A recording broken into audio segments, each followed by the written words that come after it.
બનાસકાંઠાના પાલનપુર શહેરમાં આવેલો મફતપુરા વિસ્તાર તારીખ 23/1/2025ની આ તાજી તસવીર છે અને મફતપુરાના વાસીઓ રોજની રજૂઆત હોવા છતાં આજ સુધી વોર્ડ નંબર 4માં ના કે વોર્ડ નંબર 3ના કોર્પોરેટરો આવીને ઊભા રહેતા નથી અને વોટ લેવા માટે બધા જ ઉમેદવારો મફતપુરામાં આવવા તૈયાર છે।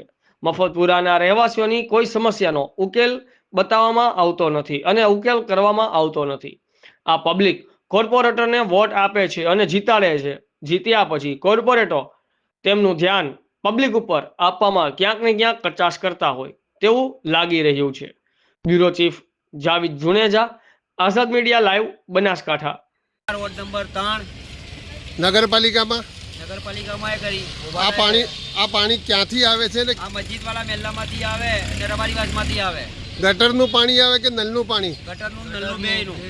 આ તો નગરપાલિકા એના પર કંઈ ધ્યાન આપતી નથી, કોર્પોરેટરો કંઈ ધ્યાન આપતા નથી। તો આ સમસ્યા માટે તમારે શું કરવાનું છે ને તમારું નિરાકરણ શું છે? રેડવાને તકલીફ પડે, છોકરાને તકલીફ પડે, બહેરાને તકલીફ પડે, સ્કૂલમાં છોકરા જતા હોય એમને બધાને તકલીફ પડે, નમાજવાળા હોય એમને તકલીફ પડે। આગળ પવિત્ર રમજાન માસ આવે, આગળ રમજાન મહિનો આવે છે તો બધાને તકલીફ અને કોઈ મોત મરી થઈ જાય તો બી તકલીફ પડે કે કિચડમાં કેવી રીતે હેડવાનું હોય। બરાબર।